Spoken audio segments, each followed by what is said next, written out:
Hello everyone, welcome to my channel course for with Mike. तो आज हम लोग लीड कोड का 222 करने वाले हैं। मीडियम मार्क्ड है, बट आई थिंक थोड़ा इजी सा प्रॉब्लम है ये। एंड अगर वॉइस में थोड़ा सा इशू भी लगता है तो आई एम रियली सॉरी। आज I am having a very bad throat and slight fever also. तो देखते हैं आज का मोटिवेशन क्या है। आप सभी को पता है 3 months is more than enough to bring a massive massive change in you. तो remember, I have been telling you since a lot of days, October, November, December. Make most of these 3 months. Be ready to see the new version of you in 2026. I want this change in all of you. Okay? Find triangular sum of an array. You are given a zero index integer array nums, where nums I is a digit between 0 and 9 inclusive. The triangular sum of nums is the value of the only element present in nums after the following process terminates. ये process होता रहेगा, last में triangle में एक ही element बचेगा, वही आपका ट्राइंगुलर सम होगा, वही आपका आंसर होगा। तो देखते हैं हो क्या रहा है एक्चुअली में। Let nums comprise of elements n elements, if n is equal to 1 we end the process. Last में एक ही एलिमेंट बचेगा तब हम रुक जाएंगे। Otherwise create a new zero index integer array new nums of length n-1, है ना। अभी स्टार्टिंग में मान लेते हैं n लेंथ का एरे है, तो आपको क्या करना है, n-1 लेंथ का एरे बनाना है। और आपको करना क्या है, for each index i assign the value of new nums i as nums of i plus nums of i plus 1 modulo 10। ठीक है, तो फिर उसके बाद क्या करना है, replace the array nums with new nums. अब आपका एरे ये बन जाएगा। ठीक है, उसके बाद ये n-1 साइज़ का था, फिर आप n-2 साइज़ का एक एरे बनाओगे, है ना। फिर सेम ऑपरेशन ये करते रहोगे अंटिल में एंड में क्या होगा, एक साइज़ बचेगा, एक नया एरे जो बनेगा वो एक ही साइज़ का होगा। यहीं पर आपको रुक जाना है और इसका जो भी वैल्यू होगा वो आंसर होगा। ठीक है, return the triangular sum of the nums. तो जैसे ये वाला एग्जांपल को देखते हैं, 1 2 3 4 5, 1 2 3 4 5 ये इनपुट है आपका। तो ये तो n साइज़ का है, तो मैंने क्या किया, एक n-1 साइज़ का एक एरे बनाया। 1 2 3 4 5 यहाँ पर 1 2 3 4 साइज़ का बना दिया मैंने। ठीक है, इन दोनों का सम यहाँ पर मॉड्यूलो 10 यहाँ डालना है। जैसे 1 + 2 3 मॉड्यूलो 10 3 आएगा। सिमिलरली 2 + 3 मॉड्यूलो 10 5 आएगा। 4 + 3 मॉड्यूलो 10 7 आएगा। 4 + 5 मॉड्यूलो 10 यहाँ पर 9 आएगा। ठीक है, तो यहाँ पर देखो ये मेरा n=5 साइज़ का था, अब यहाँ पर n=4 साइज़ का हो गया। सिमिलरली फिर से वही चीज़ करना है, n=3 साइज़ का एक एरे बनाएंगे, नया एरे। ठीक है, और यहाँ पर देखो 5 3 8 मॉड्यूलो 10 कितना हो गया, 8 हो गया। 7 5 12 मॉड्यूलो 10 2 हो गया। 9 7 16 मॉड्यूलो 10 यहाँ 6 हो गया, है ना। सिमिलरली उसके बाद फिर हम लोग यहाँ पर 2 साइज़ का एक एरे बनाएंगे, n=2। 8 2 10 मॉड्यूलो 10 0 हो गया। 6 2 8 यहाँ पर 8 हो गया। अब n=1 साइज़ का बनाएंगे, यहाँ पर आ जाएगा आंसर आपका 8। ठीक है, 0 + 8 मॉड्यूलो 10 8 आएगा, तो एक साइज़ का, तो यहीं पर रुक जाना, आंसर इसका 8 है। ठीक है, तो देखो देखा जाए तो ये ट्राइंगल के फॉर्म में आ रहा है, देखो एक तरह का ट्राइंगल बन रहा है ना ये। ठीक है, इसीलिए इसका प्रॉब्लम का नाम ही है find the triangular sum of an array. Okay, तो देखते हैं हमारा थॉट प्रोसेस क्या होगा। तो सबसे सिंपल अप्रोच तो अभी आपको साफ साफ दिख गया कि डू एज आस्क्ड। ब्लाइंडली जो प्रॉब्लम में बोला वो कर दो, मतलब सिंपल मैं क्या बोल रहा हूँ, सिमुलेशन कर दो। सिमुलेशन मतलब क्या होता है कि प्रॉब्लम में जो बोला है ना, आँख बंद करके कर दो, कोई एक्स्ट्रा दिमाग मत लगाओ, है ना। तो हम लोग क्या करेंगे, एग्जैक्टली वही करेंगे। यहाँ पर मान लेते हैं मेरा नम्स है, प्रॉब्लम में साफ साफ बोल रखा है कि आप एक नया एरे लेना, तो मैं एक टेम्प नाम का एक एरे ले लूँगा, है ना, वेक्टर ले लूँगा टेम्प नाम का, जिसमें मैं इन दोनों के एडजेसेंट एलिमेंट के सम का मॉड्यूलो 10 जो बोला गया है वो स्टोर करता चला जाऊँगा। ठीक है, तो सबसे पहले मैं क्या करूँगा, मैं सिंपली फॉर लूप लगाऊँगा, int i=0, I is less than nums का जो भी साइज़ है ना, -1, लास्ट इंडेक्स तक जाएंगे i++। ठीक है, अब देखो यहाँ पर जो मैंने टेम्प बना रखा था उसमें मैं क्या डालना है, temp.push_back। उसमें क्या डालना था हमें, नम्स का i और नम्स का i+1 का जो सम है ना, उसका मॉड्यूलो 10 डालना था। ठीक है, तो यहाँ पर टेम्प में हम डालते चले जाएंगे। और जब ये हो जाएगा तो क्या बोला लास्ट में, देखो तो थर्ड स्टेप में क्या बोला था, रिप्लेस द अरे नम्स विथ न्यू नम्स। ठीक है, तो टेम्प ना बोल के न्यू नम्स भी बोल सकते हो उसको, मैंने कुछ और नाम दे दिया है, कुछ भी नाम दे दो। ठीक है, अब ये क्या बोल रहा है, नम्स को रिप्लेस कर दो, nums will be equal to now temp. ठीक है, टेम्प को नम में असाइन कर दो। तो अब नम्स मेरा चेंज हो चुका है, अब टेम्प बन चुका है। ये तब तक होता रहेगा जब तक जो मेरा नम्स है, वाइल नम्स का जो साइज़ है वो >1 होगा, तब तक ये काम होता रहेगा, क्योंकि प्रॉब्लम में यही बोला है कि जब साइज़ 1 हो जाए नम्स का तो रुक जाना, है ना। और नम्स में यहाँ पर हम असाइन करते चले जा रहे हैं जो मेरा नया अरे बन के आ रहा है, ठीक है। अब यहाँ पर एक छोटा सा ऑप्टिमाइजेशन मैं आपको बताता हूँ। ये नम्स एक वेक्टर है ना, और यहाँ पर टेम्प एक वेक्टर है, ये इसमें असाइन हो रहा है। तो एक्चुअली होता क्या है ना, इंटरनली ये जो असाइनमेंट ऑपरेटर यहाँ पर है ना, ये एक कॉपी बनाता है इस टेम्प का, एक कॉपी बनाएगा, कॉपी वेक्टर बनाएगा और उसको यहाँ पर असाइन करेगा, ठीक है।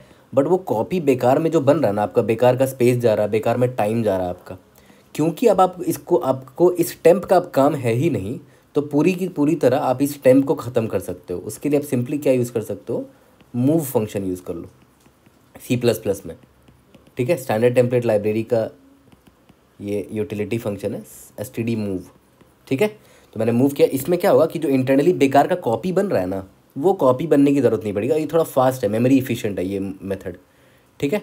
तो ये मैंने क्या किया, टेम्प को इंटायरली मूव कर दिया नम्स में। अब ये टेम्प पूरा खाली हो चुका होगा, ठीक है। अगर मैं मूव नहीं लगाता तो क्या होता, टेम्प का वैल्यू नम्स में चला जाता, लेकिन टेम्प अभी भी वही रहता जो था अभी। बट मैं चाहता हूँ टेम्प का अस्तित्व ही खत्म हो जाए, उसकी वैल्यू खत्म हो जाए। तो मूव टेम्प करोगे तो टेम्प खाली हो चुका होगा, पूरा का पूरा नम्स में जा चुका है वो वैल्यू, ठीक है। लास्ट में आपको करना क्या है, नम्स का साइज़ अगर 1 हो गया तो हमें सिंपली नम्स ऑफ 0 रिटर्न कर देना, जो एकमात्र वैल्यू बचा है उसका, ठीक है। यहाँ तक क्लियर है। अभी इसका कोड करते हैं, उसके बाद देखते हैं। यहाँ पर अगर आप नोटिस करो, यहाँ पर आप एक्स्ट्रा स्पेस बार बार क्रिएट कर रहे हो ना, यहाँ पर बार बार आप एक्स्ट्रा स्पेस न्यू अरे ले रहे हो, है ना, आप स्पेस कंज्यूम कर रहे हो।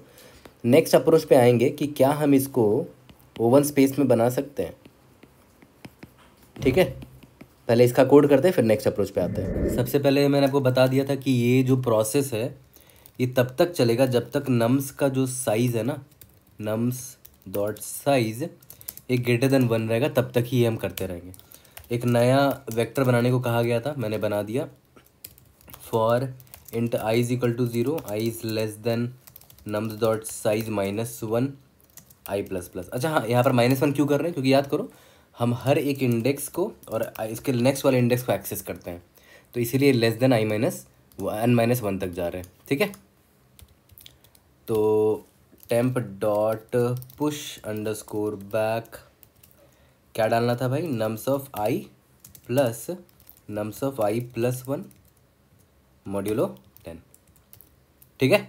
और जब हम लोग यहाँ पर आ जाएंगे तो बस हमें क्या करना है, नम्स में ये वाला टेम्प डाल देना है, लेकिन ऐसे में नहीं डालूंगा, मैं मूव कर दूंगा इसको, ठीक है। Move is efficient, copy creation का झंझट नहीं होता है इसमें।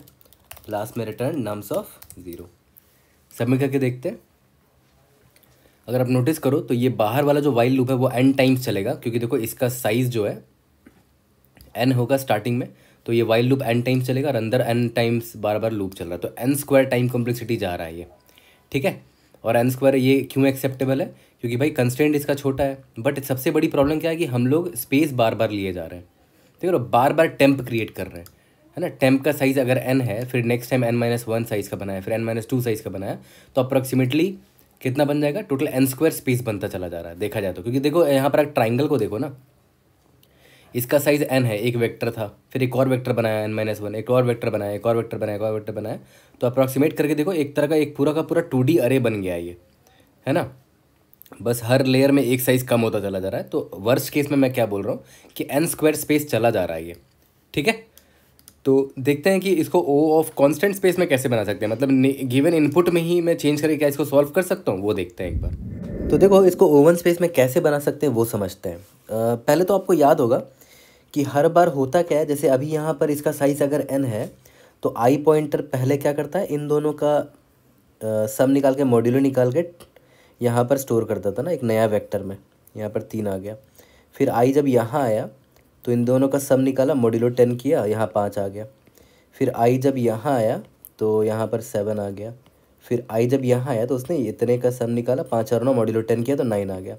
अब देखो हुआ क्या, ऑब्वियसली i यहाँ तक जाएगा, इंडेक्स n-1 तक जाएगा, सॉरी ये n-1th इंडेक्स है, ये n-2th इंडेक्स है, तो n-2 तक जाएगा सिर्फ, ठीक है। अब नेक्स्ट टाइम जब मेरा ये अरे बन चुका था तो इन न्यू एलिमेंट्स को एक अलग अरे में ना स्टोर करके मैं इनको यहीं पर स्टोर कर दूंगा। जैसे यहाँ पर 1 ना लिख के मैं यहाँ 3 लिख दूंगा, यहाँ पर 2 ना लिख के मैं 5 को यहीं पर लिख देता, 7 यहाँ पर लिख देता और 9 यहाँ पर लिख देता, ठीक है ना। इसका इससे तो हमें मतलब है नहीं।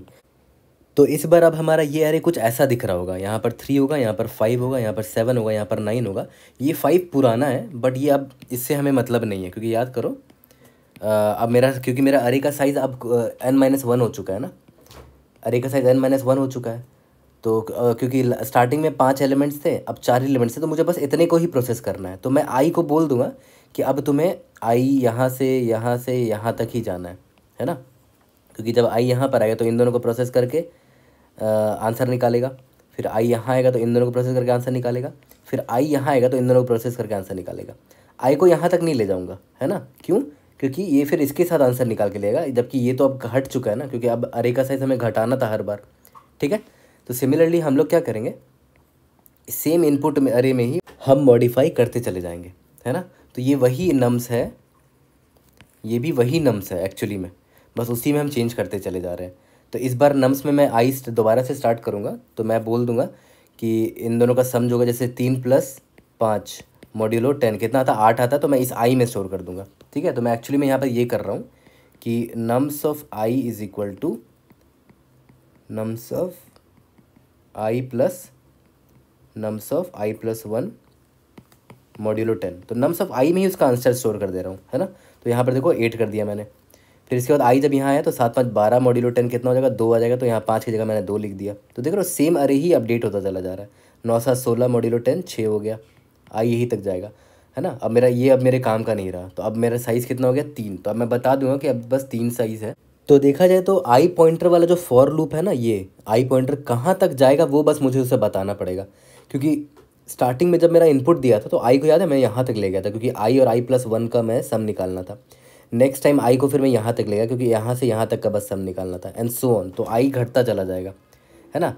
आई का मूवमेंट जो है वो रिस्ट्रिक्ट होता जाएगा धीरे धीरे। तो मैं सिंपली क्या करूँगा, मैं एक फॉर लूप लिखूँगा जो ये बताएगा कि कहाँ लास्ट इंडेक्स है। तो मैं हर बार क्या करूँगा, बता दूंगा कि लास्ट इंडेक्स कहाँ तक का है। जैसे लास्ट इंडेक्स n-1 तक का था स्टार्टिंग में, है ना। और ये साइज़ > 1 तक जाएगा, साइज़ माइनस। ठीक है, साइज़ के अलावा कोई और वेरिएबल का नाम ले सकते हो, क्योंकि ये एक्चुअली में लास्ट इंडेक्स बता रहा है बस, है ना। ये चेंज होता रहेगा, ये घटता चला जाएगा साइज़ वाला इंडेक्स। ठीक है, और ये आई पॉइंटर को बस ये बताने के लिए है कि आई तुम 0 से स्टार्ट होगे और तुम लास्ट इंडेक्स से जस्ट पहले तक जाओगे। तो लास्ट इंडेक्स मान लेते हैं अगर साइज़ है तो उससे जस्ट एक पहले तक जाएगा i++। ठीक है, और ये हर बार क्या करेगा, नम्स ऑफ आई में अपडेट करता जाएगा नया result. Nums of i is equal to nums of i plus nums of i+1 modulo 10। That's it. ठीक है, लास्ट में सब कुछ खत्म हो जाएगा तो रिटर्न नम्स ऑफ 0, इसी में आपका आंसर होगा। तो देखो n² अभी भी है टाइम कॉम्प्लेक्सिटी, ठीक है, लेकिन स्पेस कॉम्प्लेक्सिटी हमने काफ़ी इंप्रूव कर दिया, O(1) कर दिया हमने, क्योंकि हम इसको इन प्लेस सॉल्व कर रहे हैं। इन प्लेस मतलब जो गिवन इनपुट है उसी में आंसर भी स्टोर कर रहे हैं। ठीक है, इसको कोड करते हैं, इसको फिनिश करते हैं। तो देखो यहाँ पर n = nums.size हो गया। अब वही int size is equal to n-1 last index होगा, और ये चेंज होता रहेगा, घटता चला जाएगा, क्योंकि साइज हमेशा घटता चला जा रहा है। साइज > 1 तक जाएगा, साइज माइनस। ठीक है, इससे आई पॉइंटर को ये पता चल जाएगा कि इसको कहाँ तक जाना है ना। For int i is equal to 0, i is less than size तक i++। ठीक है, और यहाँ पर हम लोग क्या करते हैं, nums of i is equal to nums of i plus इसका just next element nums of i+1 modulo 10, और लास्ट में रिटर्न नम्स ऑफ 0। एक बार सबमिट करके देखते हैं। I hope I was able to help. See you guys in the next video. Thank you.